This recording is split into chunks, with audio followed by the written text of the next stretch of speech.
बहुत बहुत शुक्रिया पराग। हमारे बीच में उत्तर प्रदेश सरकार के जल शक्ति मंत्री स्वतंत्र देव सिंह जी मौजूद हैं। पहले तो जोरदार तालियों से आपका स्वागत करें आप लोग। सर, आपका बहुत बहुत तहे दिल से धन्यवाद कि आपने समय निकाला और इंडिया न्यूज जालौन और हमीरपुर के मंच कार्यक्रम में आप आए। अजीत जी एक अच्छे व्यक्ति हैं और चैनल में भी हैं। यहाँ नहीं बोलना चाहिए कि किसको सहयोग करते हैं किसको नहीं करते हैं, लेकिन अभी मैं इनके जनपद था अम्बेडकर नगर में, जब चुनाव चल रहा था कटहरी का, तो लगभग वहाँ 2-3 महीना रुकने का अवसर मिला। गांव में बड़े भाई भी इनके और परिवार भी, एक सामाजिक अच्छी प्रतिष्ठा है। जब मैं घर पर चाय पीने गया, लगभग 250 प्रधान घर पर उस समय मौजूद थे इनके। तो अच्छे व्यक्ति हैं। आपको अजीत जी बहुत मैं हृदय से धन्यवाद देता हूं कि आप बुंदेलखंड की बात को और बुंदेलखंड की आवाज़ को आप देश और राज्य के मंच पर ला रहे हैं। बहुत बहुत धन्यवाद। बहुत बहुत शुक्रिया सर, आपने मंच से हमारी तारीफ की। हालांकि पत्रकार की तारीफ बहुत कम होती है क्योंकि हम लोग दूसरे लिए जाने जाते हैं कि खबर चल गई खबर चल गई। पहला सवाल सर आपसे कि चूंकि बुंदेलखंड की धरती पर हैं और बुंदेलखंड को लेकर बहुत सारे सवाल पूर्ववर्ती सरकार में खड़े होते रहे, क्योंकि आप जल शक्ति मंत्री हैं, तो पहला सवाल जल से ही जुड़ा होगा कि बुंदेलखंड की जो सबसे बुनियादी चीज थी वो थी पानी, और वो किस स्तर पर यहाँ पहुंची है। क्योंकि हम बहुत लोगों से बात करते हैं कि वो ये जो सबसे बड़ी समस्या थी वो अब दूर हो गई है। देखिए, एक समय था कि ट्रेन से पानी आता था, एक समय था लोग सूखे से भी मरते थे, और एक समय था कि भूख से लोग मरते थे। पिछले 8 वर्षों में माननीय योगी जी के नेतृत्व में, माननीय मोदी जी के नेतृत्व में जल संकट, आप देखेंगे कि बुंदेलखंड के सभी नहरें और जालौन में भी सभी नहरें, लगभग सभी नहरें अब टेल तक पानी जाता है और भर कर नहरें चलती हैं। और केन बेतवा जुड़ने के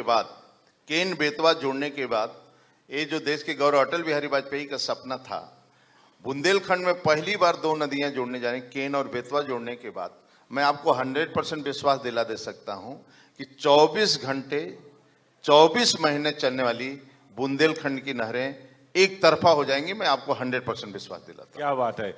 जो सबसे बड़ी बुनियादी समस्या थी उस समस्या और जल स्तर में जैसे गरौठा हुआ, गुरसराय, कई मतलब राज्य के अंदर हमारे एमएलसी साहब में बैठे हैं, बड़वार झील जैसे कभी नहीं भरता था, बड़वार झील भरा। और जो 15-15 सालों से गुरसराय को पानी नहीं मिलता था नहरों को, उस नहरों में पानी भी पहली बार पहुंचा।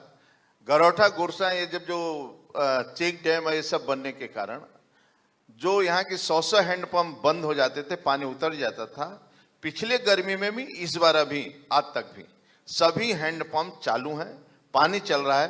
तो जल स्तर पर भी हमारे कई सामाजिक संगठनों ने भी काम करने के कारण आज गांव में लोग जाएंगे। आज भी एक पंप कैनाल का मैं उद्घाटन आज वो वहां पर हो जाएगा। समझ लीजिए सालों से किसान संघर्ष कर रहे हैं, सालों से। और वहां के विधायक माननीय मूलचंद जी के प्रेस अभी आज ही उसका शिलान्यास करके आ रहा हूं। अब उस 3-4 गांव में 8 किलोमीटर का कैनाल हुआ है, लिफ्ट कैनाल पहुंच से पानी हम उठाएंगे। और वहां का भूजल स्तर भी जो 250-300 भूजल स्तर है, भूजल स्तर भी ठीक हो जाएगा।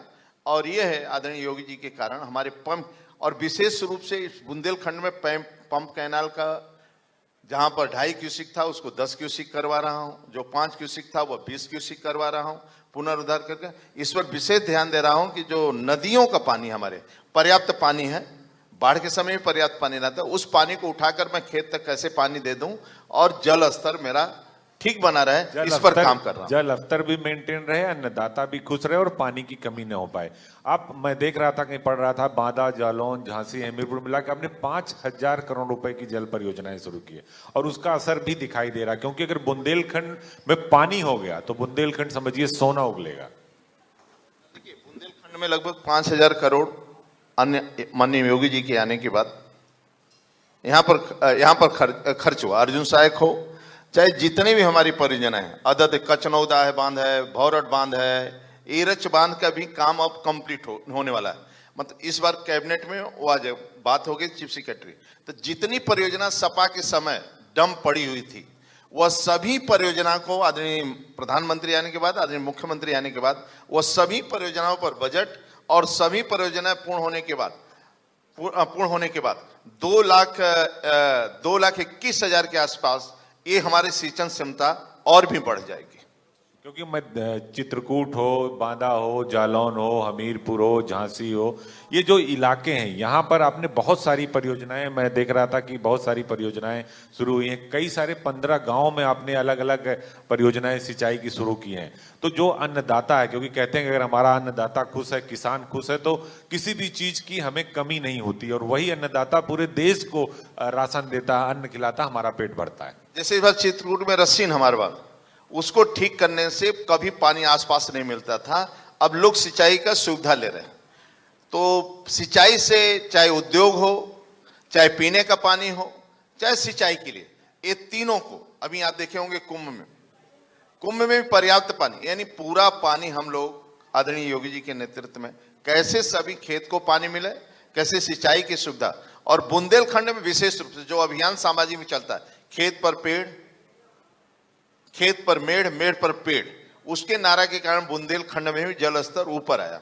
खेत तालाब, अमृत सरोवर, बड़े पैमाने पर खेत तालाब में बूंद। अब हेलीकॉप्टर से आप उड़िए ना कभी कभी, जैसे हम लोग चलते हैं, तो खेतों में पहले पानी नहीं दिखाई देता था, अब खेत तालाब भरे हुए पानी दिखाई देते हैं, अमृत सरोवर भी भरे हुए दिखाई देते हैं।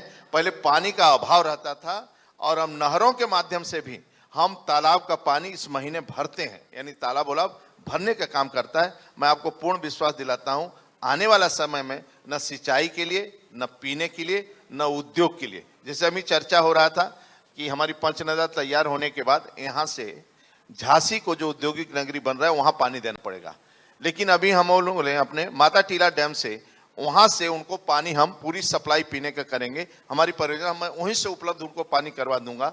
इसलिए सभी योजनाएं हमारी बनी रहती है, तो उद्योग के लिए, पीने के लिए और सिंचाई के लिए तीनों पानी हम सप्लाई करेंगे, कोई कठिनाई नहीं आएगी, आपको पूर्ण विश्वास दिलाता हूं। बिल्कुल सर, चूंकि बुंदेलखंड की बात हो रही है, तो बुंदेलखंड चूंकि कहा जाता है भाई वीरों की धरती है, वीरांगना की धरती है, डिफेंस कॉरिडोर की चर्चा हमें करनी चाहिए। क्योंकि डिफेंस कॉरिडोर जब बन रहा था तो बहुत सारे, समाजवादी पार्टी की सरकार जब थी तो वो बहुत सारे सवाल खड़े कर रहे थे। बुंदेलखंड में फर्जी आंकड़ों का खेल होता था, लेकिन बुंदेलखंड में आपकी सरकार जब से आई 2017 से, तब से डिफेंस कॉरिडोर आपने बनाया, बन रहा है, इंडस्ट्रियां लग रही हैं, तो बुंदेलखंड की पहचान अलग हो गई है। 2017 के पहले का बुंदेलखंड और 2025 के बुंदेलखंड में बहुत जमीन और आसमान का फर्क है। आज आपको दिखाई दे रहा है जो हमारा बीडा बनना, लगभग जिसमें 51,000 एकड़ भूमि हमें परचेज करना था।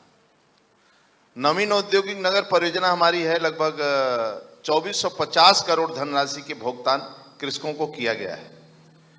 ललितपुर में लगभग 1,14,72 एकड़ भूमि बल्क ड्रंक पार्क के लिए स्थापना करनी थी, जिसमें 50,000 से अधिक रोजगार सृजन होगा, और यह भी लगभग 1,120 एकड़ ये जमीन हम परचेज कर दे। 226 एकड़ भूमि को द्वितीय चरण में, और 1,120 एकड़ बल्क ड्रग पार्क के निर्माण के लिए 50,000 से अधिक होगा, और इसको भी हम पेमेंट कर रहे हैं। उद्योग विभाग हमारा 10 एकड़ रानी लक्ष्मीबाई प्लेस पार्क विकसित किया है, औद्योगिक इकाई स्थापित करने के लिए आवंटन किया है, और ये सभी हमारे लगभग 1,015 लाख ऋण वितरण किया गया है। इसी तरह प्रत्येक स्थानों पर हम लोग इस प्रकार के काम कर रहे हैं, और आने वाला समय में बुंदेलखंड के लिए जब हमारे ये कॉरिडोर बन जाएगा, तो बुंदेलखंड का कोई व्यक्ति भी अब बाहर नहीं जाएगा, यहीं रोजगार उसको उपलब्ध होगा। और जो झांसी वाला मेरा बन रहा है, नोएडा को आने वाला समय जैसे नोएडा डेवलप हुआ है, इसी तरह जो झांसी है मेरा पूरे देश का मध्य है। रेलवे स्टेशन कनेक्टिविटी है, और हम एयरपोर्ट भी कनेक्ट, उसके कारण थोड़ा प्रॉब्लम है। दतिया एयरपोर्ट के लिए लोग कुछ लगे हैं, लेकिन ये लग रहा है कि झांसी में हमें जमीन वहां पर मिल जाए, अपने उरई झांसी रोड पर। तो एयरपोर्ट बनने के कारण मेरा जैसा जब प्रॉपर्टी जैसे जमीन और एयरपोर्ट के लिए महाराज जी की इच्छा है कि इस रोड पर बने, लेकिन दतिया के थोड़ा पास में एयरपोर्ट होने के कारण थोड़ा ये संकट खड़ा है। और मेरा एयरपोर्ट का कनेक्टिविटी और ट्रेन का कनेक्टिविटी और सड़कों के कनेक्टिविटी आने वाला समय, एक समय झांसी नोएडा को भी फेल करेगा, एक बहुत बड़ा हब तैयार होगा, मैं आपको पूरा विश्वास दिलाता हूं। देखिए बिल्कुल चूंकि झांसी हिस्टोरिकल प्लेस भी है, झांसी इंडस्ट्री भी है, एनटीपीसी भी है, और आप डिफेंस कॉरिडोर भी बना रहे हैं, जो आप बात के एयर कनेक्टिविटी भी हो जाएगी, रेल कनेक्टिविटी है ही है, रोडवेज है ही है। तो आपको लगता नहीं कि आने वाला वक्त जो है वो बुंदेलखंड का है, और उत्तर प्रदेश की जो विकास की गति है, जो आर्थिक रफ्तार है, उसमें बुंदेलखंड का एक बड़ा योगदान होने वाला है? आदरणीय मुख्यमंत्री बनने के बाद आदरणीय योगी जी बुंदेलखंड आने के बाद पहली बार उन्होंने बुंदेलखंड एक्सप्रेस की घोषणा की। आज बुंदेलखंड एक्सप्रेस के कारण, जो जमीनें 1, 2 लाख 3 लाख रुपए बीघा थी, आज वो 1-1 करोड़ का टच। आप राज्य के अंदर बुंदेलखंड, झांसी से आप चले जाइए, ओरछा चले जाइए, कहीं चले जाइए, आगे तक छतरपुर मध्य प्रदेश तक 4 लेन की सड़कें। आप उरई से औरैया तरफ चले जाइए, आप उरई से गोपालपुर चले जाइए, आप उरई से चले बुंदेलखंड एक्सप्रेस, स्टेट हाईवे 4 लेन, यानी सभी रोडों का जाल पहली बार किसी ने बुंदेलखंड में फैलाया, कनेक्टिविटी दिया है तो आदरणीय योगी जी ने दिया। सपा आजादी के बाद दूसरी बात, बिजली की भी समस्या है। जो वीआईपी जिले 4-5 होते थे जहां 24 घंटा लाइट, आज 15 घंटा, 18 घंटा, 23 घंटा, 24 घंटा। बिजली की समस्या के संबंध, पहले बुजुर्ग लोग गांव में बैठ जाते थे तो पंखा चला रहे हैं, न बिजली आती थी न लाइट आती थी। आज 24 घंटा लाइट के कारण, रोड की कनेक्टिविटी के कारण मैं कह सकता हूं कि आज का किसान और आज का क्षेत्र बुंदेलखंड का खुशहाल भी है। आदरणीय योगी जी के आने के बाद सभी समस्या का धीरे धीरे, आप चाहे भूख से कोई नहीं मर रहा, क्योंकि पहले बहुत जब से मेरी सरकार आई है भूख से मौत हो रही है, यानी भूख से भी उनका पेट भरा जा रहा है, आयुष्मान कार्ड से, शौचालय। पहले बुंदेलखंड में कई ऐसे सड़क थे, लोग निकलते थे तो गंदगी रहता था, माताएं बहनें इंतजार करती थी अंधेरा की जाने के लिए। आज किसी सड़क पर आपको गंदगी नहीं मिलेगा। यानी यहां भी सामाजिक आंदोलन, सरकार से जुड़कर लोग आंदोलन कर, आयुष्मान का कार्ड उड़ा है, पेंशन हुआ, यानी बुंदेलखंड या पूरे राज्य के लिए इतनी सारी योजनाएं चल रही हैं। यदि मैं उसको पढ़ूं तो आदमी पागल हो जाए। मतलब इतने गरीबों के लिए यदि मैं पूरा बता दूं, किसान सम्मान निधि, किसान ऋण मोचन, प्रधानमंत्री आवास ग्रामीण शहरी, स्वच्छ भारत मिशन, निराश्रित महिलाओं, वृद्धाजनों, दिव्यांगजनों, मुख्यमंत्री सामूहिक विवाह योजना, मुख्यमंत्री कन्या सुमंगला योजना, प्रधानमंत्री मातृवंदना, जनधन खाता योजना, अटल पेंशन योजना, आयुष्मान भारत गोल्डन कार्ड के अंतर्गत 5 लाख रुपए देने की बात। 5 लाख, यानी वो 5 लाख का चेक नहीं है, उनको 5 लाख का 25 लाख का चेक है। पहले गरीब साहूकार से मांगता था, आज वो साहूकार से नहीं मांग सकता, इलाज के लिए हॉस्पिटल में उसको पैसा है। राशन कार्ड की योजना, पीएम स्वनिधि योजना, पीएम उज्ज्वला योजना, छात्र छात्राओं को छात्रवृत्ति, पहली बार टेबलेट लैपटॉप पहली बार मिल रहा है। और ईमान विश्वकर्मा श्रम योजना, औद्योगिक निवेश, 33,592 नौजवानों को रोजगार मिला। बुंदेलखंड एक्सप्रेस योजना, नए पंचायत में आंगनबाड़ी हो, बरसात हो। एक मिनट सुन लीजिए, एक सेकंड सुन लीजिए। बुंदेलखंड औद्योगिक निचय, जल संचय संरक्षण कार्ड, पेयजल योजना, घर घर नल पहुंचाने का, कृषि एवं कृषि सशक्तिकरण, आपको पर्यटन के लिए महाराज जी हर जगह पैसा, और गांव के मंदिरों के लिए पैसा, पर्यटन स्थल विकसित करके, महिला सशक्तिकरण, निराश्रित गौवंश योजना, बुंदेलखंड वृक्षारोपण, आपको मालूम है 41%। और ये देहरादून के संस्थान आकर कि पहली बार बुंदेलखंड में वृक्षारोपण सरकार ने आदरणीय योगी 41.20% के विरुद्ध हुई है। मानी कि भारतीय वन संरक्षण में के अनुसार ये किया गया है और नंबर 1 प्राप्त किया इसने।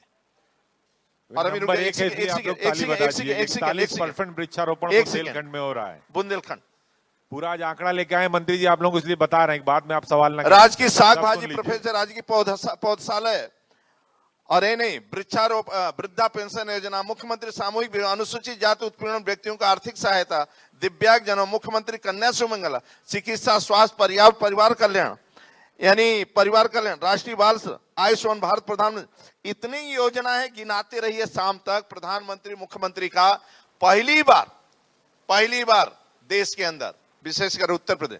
बस आप विश्वास करिए, आदरणीय मोदी जी के, योगी जी का बस चले तो अपने चम्मच से भोजन करवाएं, इतनी योजना किसी ने दिया है तो आदरणीय हमारी डबल इंजन की सरकार ने दिया। और आपको विश्वास में यह दिलवाता हूं, सभी को छोड़ देंगे सब, जनता, मैं कह रहा हूं गारंटी, आने वाला समय 2027 हो चाहे कोई चुनाव हो, आने वाला समय जातिवाद, क्षेत्रवाद, व्यक्तिवाद, परिवारवाद, वंशवाद, उसका भाई भी लड़ेगा तब भी उसको वोट नहीं मिलने वाला है, क्योंकि वह सुरक्षा महसूस करता है। तो सुरक्षित है तो आदरणीय मोदी और योगी के शासन में सुरक्षित है। इतनी योजना आपने गिना दी, इसीलिए अखिलेश यादव परेशान है कि अब वो क्या करें, उनके करने के लिए कुछ आपने छोड़ा ही नहीं।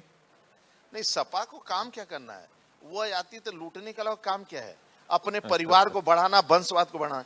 राज्य में कि यादव एक यादव सांसद नहीं बना सकते खानदान के अलावा, है ही नहीं है कोई यादव। 8-9 सांसद केवल इटावा में ही है, एक भी नहीं है। जब से यह पार्टी सपा बसपा परिवार और वंशवाद जब आए लूटे हैं, और जहां लूट है, जहां परिवारवाद है, जहां, और आदरणीय मोदी जी, आदरणीय योगी जी को देखिए, परिवार का एक सदस्य भी सरकारी गाड़ी में आज तक नहीं बैठा। अखिलेश का तो पूरा खानदान सरकारी गाड़ी में बैठ लेकिन रहा मैं कह रहा हूं ना, आदरणीय मोदी जी योगी जी के आने में एक खरियार, आज उत्तर प्रदेश की एक महिला को दुख नहीं था। 5 बजे के बाद कोई राज्य में निकल नहीं पाता था, एक व्यक्ति नहीं निकल, डर के मारे हरिद्वार में सो जाता था, हरिद्वार में सो जाता था। उत्तर प्रदेश मेरठ में नहीं आता था। हाँ, मेरठ के उत्तर प्रदेश लखनऊ चालू हो नहीं आता था, जाएगा। लखनऊ नहीं आता था। आज 12 बजे रात को भी उरई से बेटी अपने माँ के साथ झांसी में अटेंड शादी करने जा सकती है, और झांसी से भोर में घर वापस आ जाती है। और कोई छेड़ दिया तो योगी जी उसको छोड़ेंगे नहीं, मैं गारंटी से कहता हूं। वो तो बता कोई चुके राजनीतिक हैं, दबाव नहीं है, योगी जी तो कोई बता राजनीतिक- चुके हैं मंच और से। यही नहीं, आदरणीय मोदी जी भी सीरिया में आतंकवादियों के गिरफ्त में भले नरसे आ जाए, उनको सुरक्षित भी हिंदुस्तान कोई निकाल कर लेकर आएगा, तो भारत की सरकार आदरणीय नरेंद्र मोदी सुरक्षित निकाल कर लाते हैं, कोई निकाल नहीं सकता। ये सरकार है मोदी जी ने तो कह दिया कि इंच इंच जमीन जो है आतंकियों की मिट्टी में मिला देंगे। प्रधानमंत्री जी ने कह दिया था कि मिट्टी मिला देंगे, ऑपरेशन सिंदूर तभी तो हुआ। देखिए, आदरणीय योगी जी के शासन में जितने माफिया थे, जितने भी माफिया थे, चाहे जेल में मरे हों, चाहे रोड पर मरे हों, चाहे ऊपर गए हों, चाहे जमीन में गड़े हों, आज लगभग वो माफिया रात में योगी जी का नाम सुनकर थर्रा जाते हैं। उसी तरह पाकिस्तान के आतंकवादी हों, चाहे दुनिया के किसी कोने में आतंकवादी छिपे हों, इतना अच्छा निर्णय कहीं हो सकता है कि दुश्मनों को 2 दिन में पीट दिया और बोल दिया अब युद्ध विराम है, फिर कुछ करेंगे, फिर घुस कर मारेंगे। लेकिन एक आतंकवादी, आज आप देखते थे उत्तर प्रदेश में केंद्र सरकार जब थी, राज्य की सरकार थी, आपको देखते थे क्या स्थिति थी, क्या स्थिति थी। काशी में बम फटता था, अयोध्या में बम फटता था, ताज होटल में बम फटता था, आपका रेलवे स्टेशन में, संसद में। आदरणीय मोदी जी के आने के बाद केवल वो श्रीनगर तक सिमट गए हैं, वह भी बम फटते हैं तो देश का पहला प्रधानमंत्री जो पाकिस्तान के अंदर घुस कर मारने का काम करता है, यह है भारतीय जनता पार्टी की सरकार। वो तो बोलते हैं कि भाई ये नया भारत, हम तो घर में घुस के मारेंगे, हम किसी को छोड़ने वाले नहीं है। योगी जी ने भी कहा था कि भाई देख लो, समझ लो, तुम्हारा वजूद नक्शे से मिट जाएगा। ये उत्तर प्रदेश के अंदर जो भी गुंडे किया और जो बोल दिए, वह काम होना है। एक गुंडे यहां नहीं रहेंगे। बेटियों की सुरक्षा हो, बच्चों की सुरक्षा हो, व्यापारियों की सुरक्षा हो, किसानों की सुरक्षा। मैं गारंटी से कहता हूं, आदरणीय योगी जी परिवार के समय समझते हैं, दिल में बसते हैं, और एक एक व्यक्ति का दुख दर्द रात दिन सुनते हैं।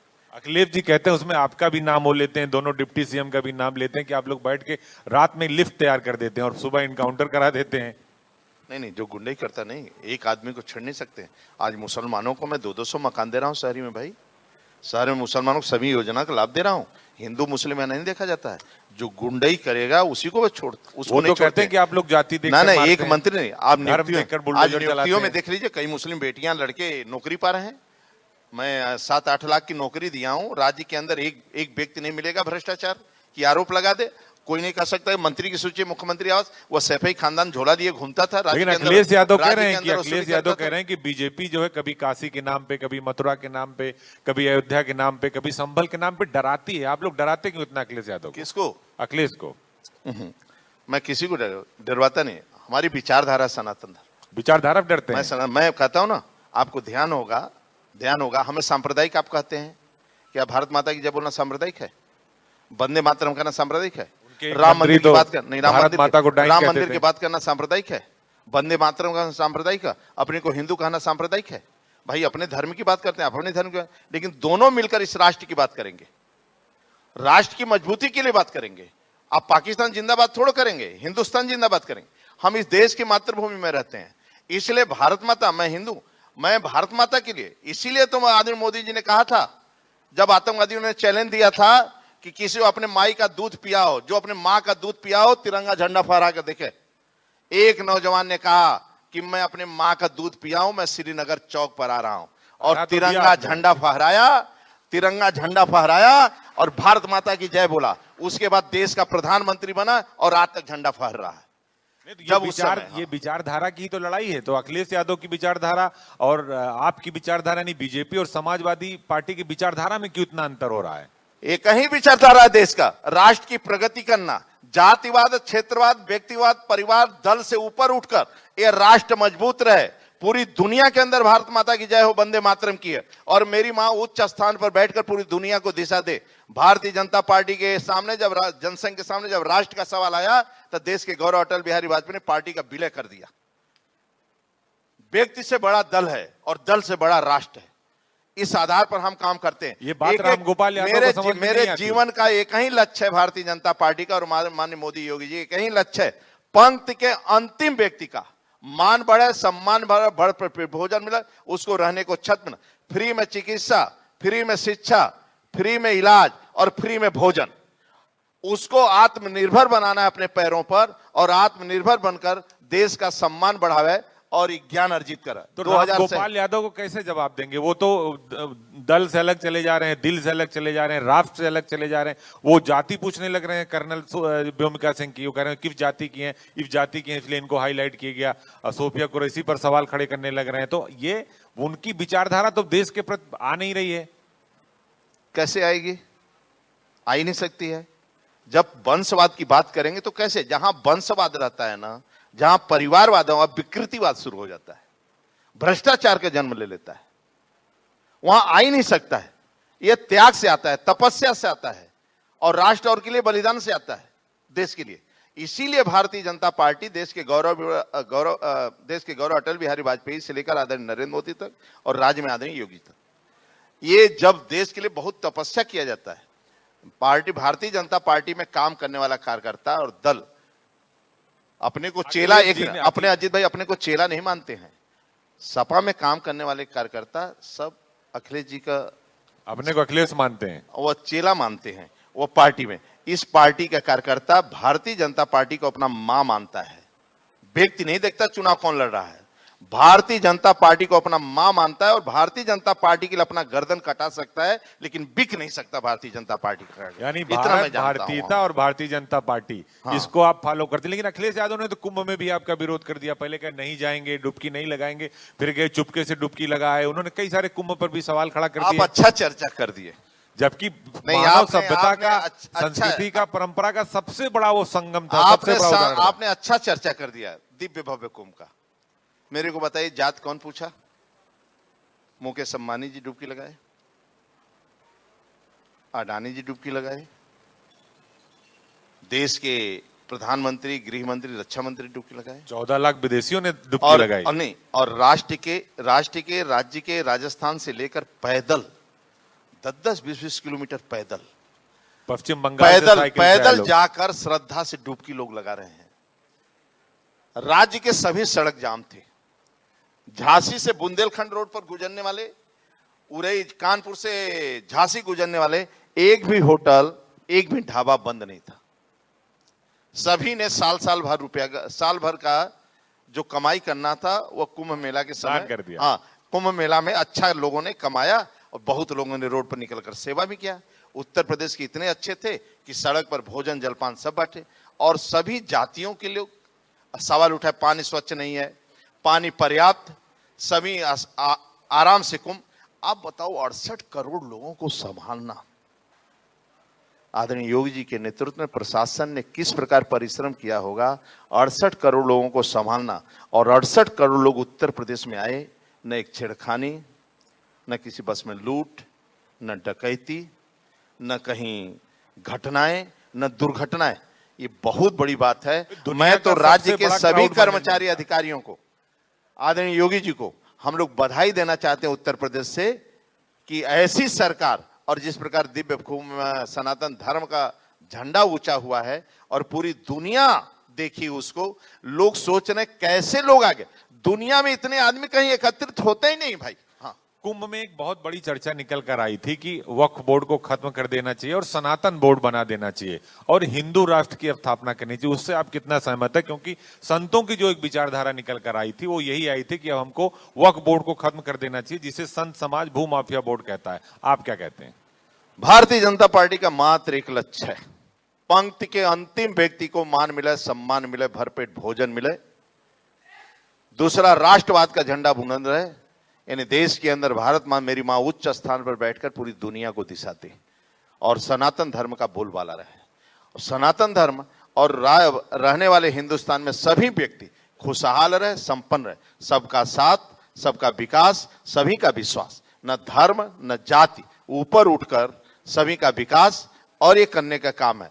और सनातन धर्म मानता है कि सभी का विकास होना चाहिए, पूरी दुनिया का विकास। नहीं, वो तो कहते हैं कि सनातन जोड़ता है, तोड़ता नहीं। और कुंभ सभ्यता का, संस्कृति का, परंपरा का सबसे बड़ा मानव संगम था और हमारे देश का मान, सम्मान, स्वाभिमान और प्रतिष्ठा बढ़ाई। लेकिन कुंभ ने वैश्विक मंच पर हिंदुस्तान को बिल्कुल अलग स्थापित किया, फिर भी उस पर सवाल खड़े हुए। अब दूसरा सवाल आपसे कि आप लोग अखिलेश यादव का डीएनए क्यों पूछ रहे हैं? अखिलेश यादव का डीएनए क्यों आप लोग पूछ रहे हैं? देखिए, हम लोग रात दिन गरीब की सेवा करना है, बहुत कम समय। कांग्रेस ने, सपा ने बहुत भ्रष्टाचार किया है। आज बहुत लोग गरीब हैं, सभी गरीबों को पक्का मकान देना है, तो जेल में डालिए ना, घर तक पानी आप पहुंचाना तो क्राइम और करप्शन पर जीरो उसको टॉलरेंस कर रहे शौचालय हैं। देना है, वो पैर रखे तो सीसी सड़क मिले, बरसात में उसको पक्का छत मिले, बहुत काम करना है। हम फालतू पचड़े में नहीं उलझे। विपक्ष बहुत परेशान, आप लोगों ने अंगद की तरह पाव जमा दिया है। हमें गरीबों के रात दिन सेवा करना, यही हमारा लक्ष्य, यही ध्येय और उद्देश्य है आप लोगों ने। और पूरी दुनिया के अंदर भारत माँ का जय जयकार करना है। 2014 लंदन के धरती पर उतरे माननीय मोदी जी और विक्टोरिया महल में घुसते हैं तो भारत माता की जय, वंदे मातरम का नारा लगता है। यदि किसी ने सपना दिखाया तो आदरणीय भारतीय जनता पार्टी की सरकार ने दिखाया। तो अखंड भारत की परिकल्पना करते हैं? अखंड भारत मैं कह रहा हूं ना, मैं कह रहा हूं, मेरा देश सभी दुनिया को दिशा दे। न मैं किसी का नुकसान करना चाहता हूं, न हमें छेड़ो, न आपको छेड़ो। मैं सीना तान कर चलना चाहता हूं और आंख से आंख मिलाकर बात करना चाहता हूं। यही हमारे भारतीय जनता और भारतीय जनता पार्टी का बूथ का कार्यकर्ता से लेकर राष्ट्र तक भारतीय जनता पार्टी को अपनी मां समझता है और इस देश को मां समझता है। सौगंध मुझे इस मिट्टी की, देश नहीं झुकने दूंगा, देश नहीं मिटने दूंगा। बहुत क्या बात आपने कही। लेकिन सवाल ये कि 2014 में आप लोगों ने अंगद की तरह पांव जमाया, वो हट ही नहीं रहा। अखिलेश यादव, मायावती, राहुल गांधी परेशान है। 14 हरा दिया, 17 हरा दिया, 19 हरा दिया, 24 हरा दिया, 27 की बारी। अखिलेश यादव ने बड़े बड़े पोस्टर लगा दिए थे पिछले महीने, 27 का सत्ताधीश। तपस्या करना है भाई, तब करना है। कौन गर्मियों में कोई घूमता है? माननीय मोदी जी, माननीय योगी जी गर्मी में घूम रहे हैं भाई, घर घर उद्घाटन कर रहे हैं। कैसे पानी पहुंचे, कैसे खेत को मिले, कैसे हमारे छत मिले, कैसे पक्का मकान मिले। हम एसी में बैठकर मौज करने थोड़ा आए हैं। हम सरकार बनाते हैं तो गरीबों की सेवा करने आते हैं। वह सरकार बनाते हैं तो ठेका पट्टा करते हैं। हम सरकार बनाते हैं, मैं गरीबों को सेवा करता। अजीत भाई, मैं भी बता सकता हूँ, माननीय योगी जी सिंचाई मंत्री बना है, आपको उत्तर प्रदेश में एक जेई कोई नहीं मिलेगा कि वो 10 लाख रुपए देकर अपना ट्रांसफर पोस्टिंग ले जाए। ये है योगी सरकार। तो आप सस्पेंड कर दे रहे हैं, तो आपके पास ही नहीं आ रहा। सस्पेंड नहीं, सस्पेंड किसी को नहीं। अच्छा काम चल रहा है। आज बाढ़ की हमारी परियोजना बनती है। हाँ, यहाँ भी आपने 3 बार बनाया है। यहाँ भी 2 परियोजना में दिया हूँ। तीन हाँ, मैं यहाँ भी दिया हूँ। समझ लो, हमारी परियोजना लगभग इस समय 343 के आसपास परियोजना राज्य के अंदर चल रही और 15 जून तक हमें कंप्लीट करना है। सपा में रहता तो बह जाती परियोजना।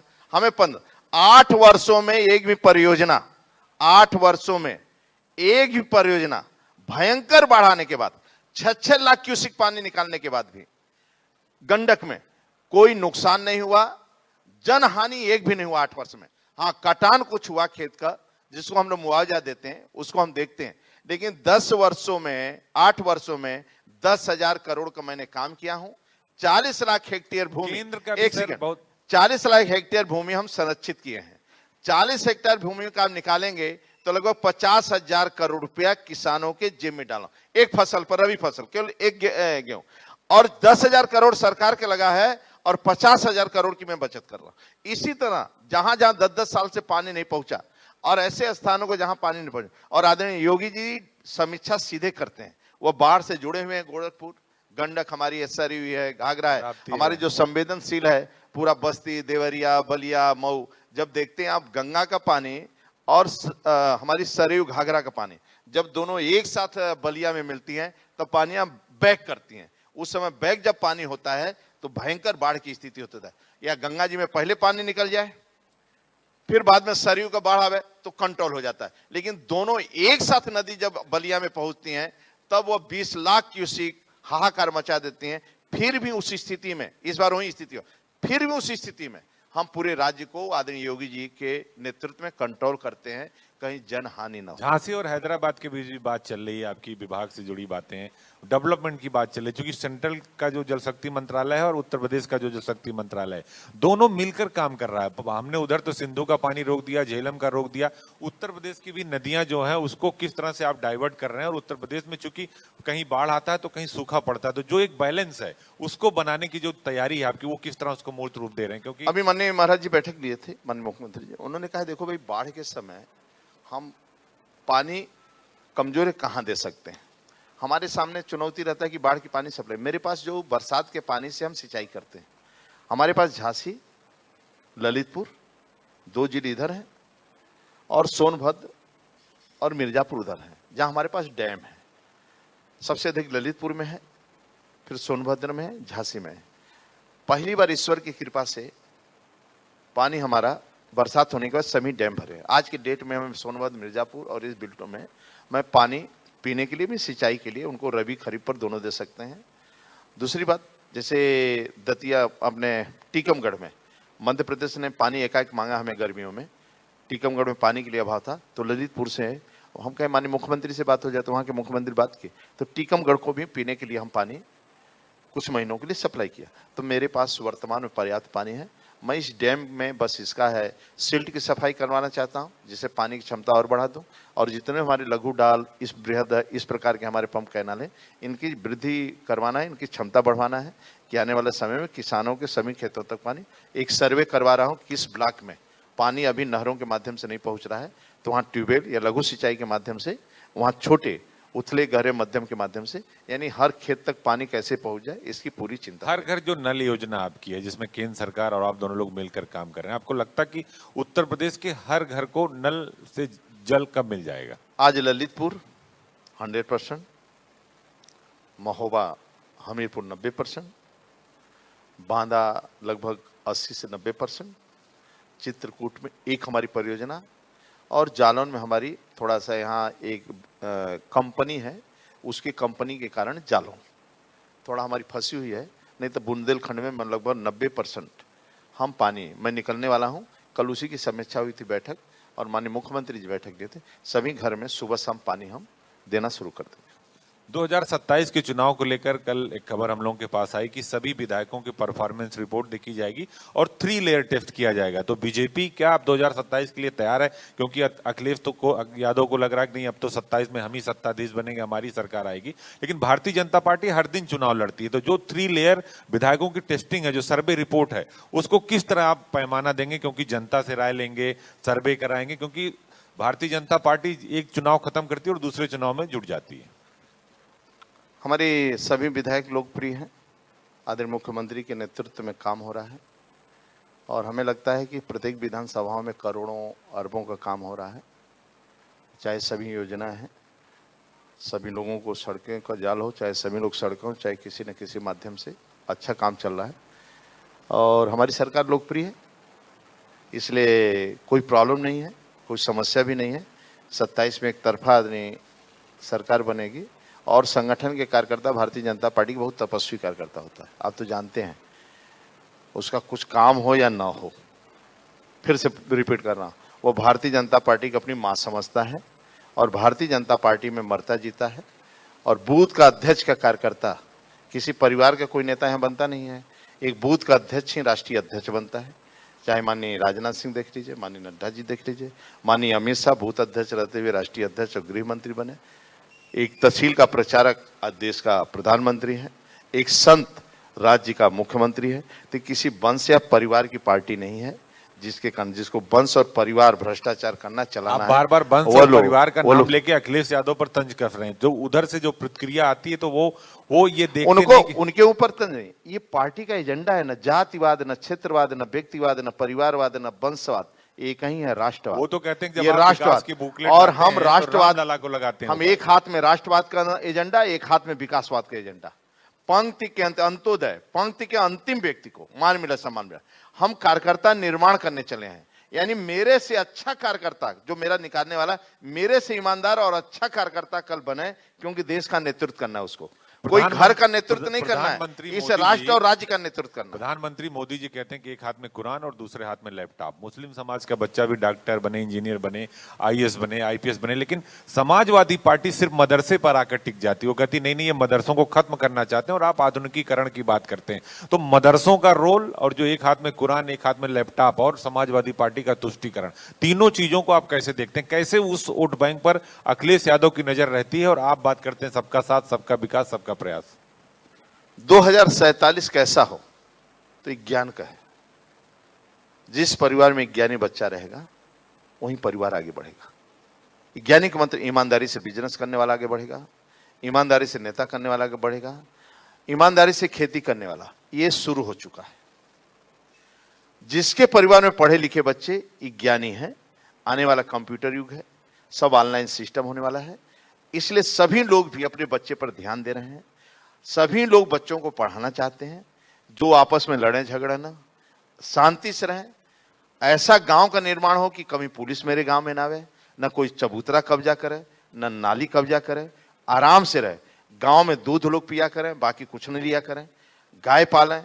तो आने वाला समय जो सनातन धर्म से जुड़ा रहेगा, गौ माता का सेवा करेगा, दूसरों का सम्मान करता रहेगा, ज्ञानी रहेगा और पत्नी बेटी मां पर हाथ नहीं उठाएगा, वहीं परिवार तरक्की करने वाला है, वहीं परिवार आगे बढ़ने वाला है। आपने धर्म की बात की, तो धर्म को लेकर अखिलेश यादव ने प्रेस कॉन्फ्रेंस की और ये कहा कि भारतीय जनता पार्टी धर्म की राजनीति करती है, जाति की राजनीति करती है, राम और कृष्ण की राजनीति करती है। जबकि योगी आदित्यनाथ ने साफ साफ कह दिया था कि ये देश अकबर, बाबर और औरंगजेब के आदर्शों से नहीं चलेगा, ये देश राम और कृष्ण और शिव के आदर्शों से चलेगा। तो चल ही रहा है, इसी बात का तो दुख है सपा को। नहीं वो भी चल रहे होंगे, कैसे चल रहा है। ये हमेशा जब से पार्टी भारतीय जनता पार्टी बनी है तब से उसका यही एजेंडा है, एक गरीब की सेवा करना ही उसी के अंदर ईश्वर है। जो गरीब है, जो दलित शोषित वंचित है, जो पिछड़ा है, जो गांव में आदिवासी है, वनवासी है, गिरवासी है, जैसे राज्य के अंदर मुसहर है, बनटांगिया है, थारू है, ये सहरिया है, जिसका कोई पुरसा हाल कोई नहीं था। कोई पुरसा एससी और किंग्स के बेटे हैं, पुरसा हाल कोई नहीं था। आदरणीय मोदी जी राज्य के अंदर आगे योगी जी आने के बाद पक्का मकान मुसहर को, सभी सरकार की योजनाएं, बनटांगिया को कोई योजना का लाभ नहीं मिलता था, राजस्व गांव में जोड़ने का, उस बनटानिया को आत्मनिर्भर बनाने का। थारू के बच्चे शराब उतारते थे, आज थारू के बच्चे दरोगा की ट्रेनिंग ले रहे हैं, सहरिया के बच्चे पक्का मकान ललितपुर में। ये सभी गरीबों को आत्मनिर्भर बनाना, यही तो है राष्ट्र धर्म, यही तो है मेरा धर्म। पंक्ति के अंतिम व्यक्ति को, यही तो ईश्वर सेवा है। यही आदरणीय मोदी जी, यही ईश्वर सेवा है, गरीब का सेवा करना। आज आदरणीय प्रधानमंत्री, देश का प्रधानमंत्री बनने के बाद 80 घाट पर झाड़ू क्यों उठाया? कोई बैठ नहीं पाता था, 14 के पहले आचमन नहीं कर पाता था, कोई गंगा जी में स्नान नहीं करता था डर के मारे, इतनी गंदगी थी। 14 में 3 महीना झाड़ू लगाए और राज्य के अंदर आज गलियों में आपको लैट्रिन नहीं मिलती है। और जो अपने सर पर गंदगी लेकर चलता था, आज वो नहीं चलता है। आज उसका बेटा भी आईएएस की नौकरी पा रहा है, आज हाथ में लैपटॉप। ये कोई परिवर्तन किया है आदरणीय मोदी जी। अब कश्मीर के अंदर कल्पना करिए, कश्मीर के अंदर आतंकवादियों के खिलाफ पूरा कश्मीर, कच्छ से कामरूप तक, कश्मीर से कन्याकुमारी तक, पहली बार हिंदुस्तान के अंदर कोई भी मुसलमान रहा हो, कोई भी हिंदू रहा हो, सब आतंकवादियों के खिलाफ बोला और सभी जो पहलगाम में घटना हुई सभी ने निंदा किया। ये कोई संस्कार पैदा कर पाया है तो भारतीय जनता पार्टी की सरकार, क्योंकि अब उसको विश्वास हो रहा है कि ये मुसलमान हिंदू नहीं, हमारे सभी का कोई रक्षक है। तो देश में मोदी जी, राज में योगी जी। हमारी सेना ने घुसकर मारा, पाकिस्तान में बदला लिया, हमने से लोडेड हैं तो बताएंगे कि हम किसके खिलाफ कार्रवाई करें। अब उसको कांग्रेस मुद्दा बना रही है, वो ये कह रही है कि आपने सूचना देकर अटैक किया इसलिए आतंकवादी और भाग गए। क्यों कांग्रेस के चक्कर में पड़े हैं, सपा के चक्कर में? लूट लिया देश को इस समूह ने 47 साल। विपक्षी दल यही है आपका, तो इसी कारण ना लूट लिया है सबों ने। कांग्रेस क्या, कांग्रेस के जमाना में कांग्रेस अपने हिंदू कहने में शर्म आती थी, गधा कहो हिंदू न कहो। नहीं ये तो रामलला का दर्शन करने भी नहीं जाते। देश को आज देश सम्मान कहां से कहां बढ़ रहा है। आप बदलाव देखो ना। अब चलिए बुंदेलखंड में ऐसा लगता है कि मैं सिंगापुर चल रहा हूं। सड़कों पर लोग भूल जाते हैं कहां उतरेंगे। उरई मैं चले हाईवे पर चले, चलेंगे तो भूल जाना। हमें भी भूल जा रहा हूं कि यार ये कहां में उतर गया, छिरिया आ गया क्या, हम ही को नहीं पता, अंदाज था। हाँ। सब लोग जानते कि नहीं कि ये भी पत्रकार रहे हैं बुंदेलखंड में। तो इसलिए बहुत बदलाव आ चुका है, कहां से कहां देश पहुंच चुका है। पूरी दुनिया के अंदर हिंदुस्तान का पहले पैंट उतरवा लेते थे लोग, अब हिंदुस्तान के लोग उतरते हैं तो सम्मान से कहते हैं क्या मोदी योगी जी से मिलवा दोगे यार। देखिए ये बात तो चर्चा मानता हूँ, दुनिया के किसी कोने में ये बात तो मैं आपकी मानता हूँ, लेकिन ब्रजेश पाठक ने अखिलेश यादव का डीएनए पूछ लिया, समाजवादी पार्टी का डीएनए पूछ लिया तो पूरा हाय तौबा मच गया है। अभी असीम अरुण साहब कह रहे थे कि जो राम भक्तों पर गोली चलाया हो, जो दंगा कराया, उसका डीएनए तो वैसे ही पता चलता क्या है। पार्टी तक काम करना चाहिए लेकिन परिवार पर नहीं जाना चाहिए। उसके व्यक्तिगत जीवन में किसी को नहीं जाना चाहिए, किसी के व्यक्तिगत जीवन में। उन्होंने समाजवादी पार्टी का पूछा था डीएनए खराब है। परिवार के बारे में, परिवार से बचना। देखिए राजनीतिक दल है, राजनीतिक दल सभी है, अपना अपना विषय रखना चाहिए। वह सेवा करें जनता की, मैं सेवा करूं। सेवा के आधार पर वोट लेना है। गरीब के जितना सेवा कर सको, गरीबों को सुविधा दे सको, गरीबों के लिए रात दिन काम करो। गांव, गरीब, किसान, बेटी और युवाओं को जितना सम्मान कर सको, इसीलिए भारतीय जनता पार्टी की सरकार है। अजीत भाई, उन्हीं का मैं सेवा करने आया हूँ और उन्हीं भारतीय जनता, माननीय मोदी जी, माननीय योगी जी, उन्हीं की सेवा और उनके नेतृत्व में हम लोग जो निवेश लाए हैं आप लोग, जो 10 लाख करोड़ का निवेश धरातल पर आ गया, 40 लाख करोड़ का एमयू हो गया, उस पर भी विपक्ष ये सवाल खड़ा कर रहा है नहीं नहीं ये हवा हवाई है, कागजी आंकड़े हैं। ये तो सब आपको मालूम है। हर जगह देश के अंदर इन्वेस्टर, पूरे देश के लोग अब उत्तर पर, पहले डरते थे, नहीं आते थे, आज पूरे दुनिया के लोग आ रहे हैं। और हर जगह औद्योगिक, अंतरराष्ट्रीय एयरपोर्ट, मेडिकल कॉलेज हर जिलों में। कन्नौज में तो मंत्री जी अभी थे, चले कन्नौज में तो बाबा भीमराव अंबेडकर का नाम बदल दिया था। फिर माननीय योगी जी आए तो फिर से बाबा भीमराव अंबेडकर का, पूज्य बाबा भीमराव अंबेडकर का नाम रखा गया। अंबेडकर हमारा मेडिकल कॉलेज। और पूरे देश के अंदर अंतरराष्ट्रीय एयरपोर्ट हमारे बन रहे हैं 5। एक तो इतना बड़ा कर दिया। यदि निवेश नहीं आएगा तो कैसे होगा? निवेश आ रहा है, आज लोग खुशहाल हैं, पूरी दुनिया से लोग आ रहे हैं। आप लोगों ने ऐसा क्या कर दिया कि अब अखिलेश यादव अंबेडकर का विरोध कर रहे थे, अब अंबेडकर के साथ अपनी तस्वीर लगा रहे हैं? देखिए, हमारे लिए बाबा भीमराव अंबेडकर हुए, जो लोगों ने देश और संविधान बनाया है, उनका सम्मान करना मेरा काम है। आज से नहीं, बहुत शुरू से हम लोग कर रहे हैं। तो सभी के विचारधारा को, जो उनका विचारधारा था कि गरीब का सम्मान मिले, वही विचारधारा तो भारतीय जनता पार्टी की विचारधारा है। एक गरीब को पक्का आवास मिले, उनको नौकरी आरक्षण मिले, वो सुविधाएं मिले, वो सब हम लोग कर रहे हैं। आज अखिलेश यादव बहुत कॉन्फिडेंट हैं कि उन्होंने जैसे 2024 में आपकी सीटें लोकसभा में कम कर दी, पीडीए का फार्मूला 2027 में फिर एक बार वो अपनाएंगे। वो अपने को उत्तर प्रदेश का नेक्स्ट चीफ मिनिस्टर मान के चल रहे हैं। तभी तो मजा आएगा। अहंकार व्यक्ति को आता है तो धरातल पर गिरता है। गरीब का सेवा करना दायित्व है। कैसे लड़ेंगे समाजवादी पार्टी से? हम लोग हारे या जीते, जनता की सेवा करना है, जनता के लिए संघर्ष करते हैं। और आपको विश्वास दिलाता हूं, देश और ये देश भी कहीं नहीं जाने वाला है और उत्तर प्रदेश से जीवन पर्यंत सत्ता भारतीय जनता पार्टी की रहने वाली है। एक बात आपने शुरुआत में कही थी कि बहुत सारे अपराधी जेल में मर गए, बहुत सारे अपराधी बाहर मर गए, इस पर भी सवाल खड़े होते हैं। देश में, राज्य में कानून का काम होता है। यहाँ भी कप्तान साहब, डीएम साहब बैठे हैं, हम लोग मंत्री हैं। एक आध फोन कोई साल में कर दिया जाए, एक आध दो तो कर दे तो कर दे। देखिए, कानून, नियम से कानून, जैसे यहाँ के एसपी डीएम नियम से मतलब कानून काम करता है। हम क्यों हस्तक्षेप करेंगे गुंडों के लिए? ना कोई मंत्री फोन करता है, ना कहीं मुख्यमंत्री आवश्य फोन, कहीं नहीं। गुंडे के ऊपर कार्रवाई होगी, वो कोई हो, वो बच नहीं सकता है। योगी जी ने कहा कि हमने तय कर दिया कौन यहाँ रहेगा, कौन यमराज क्या रहेगा। उसी का जो गुंडा कर दिया तो जमीन गाड़ दिया जाएगा, आसमान जाएगा, राज्य छोड़ के भाग जाएगा, वो राज्य में रुक नहीं सकता है। दर्द है बहुत लोगों को कि आप जाति देख के, धर्म देख के मारते हैं। कैसी बातें कर रहे हैं आप? हम नहीं, अखिलेश जी करते हैं। कैसी, कौन? मायावती जी करती हैं, राहुल जी करते हैं। कानून का कोई जातिवाद, कोई क्षेत्रवाद नहीं। गुंडों को कोई जाति होती है? कोई गुंडा आपके बेडरूम तक आता है तो आपका परिवार नहीं बचेगा, चाहे आपके जाति का हो चाहे किसी का हो। इनको कैसे सम्मान आप दे सकते आप लोग बोलते हैं 1 डिस्ट्रिक्ट 1 माफिया, ये अखिलेश की नीति थी। आप लोग करते हैं 1 डिस्ट्रिक्ट 1 प्रोडक्ट, इस पे भी बहुत बवाल होता है। वह सपा क्या कर रही है, आप बत मरो उसके चकल्लस में। बसपा कांग्रेस का, वह कांग्रेस सपा कोई पार्टी कोई दल है? आप बताइए, कोई दल है? जीवन पर्यंत राहुल जी को रहना है अध्यक्ष, सोनिया अब उनके बेटे उटे हैं नहीं तो मान लो प्रियंका रहेगी, प्रियंका के बेटे रहेंगे। कहीं ये लोग रहने वाले अध्यक्ष? ये सभी राष्ट्रीय अध्यक्ष को भी चेला समझते हैं, कहीं रहने वाले हैं क्या? ये सपा में कोई अध्यक्ष हो सकता है? चाचा को तो मानते नहीं, आप लगाएं कि दूसरे एक अंदर की बात चाचा को दे नहीं सकते हैं। एक आखिरी सवाल अंदर की बात बता दीजिए कि यूपी में विस्तार कब हो रहा है कैबिनेट का?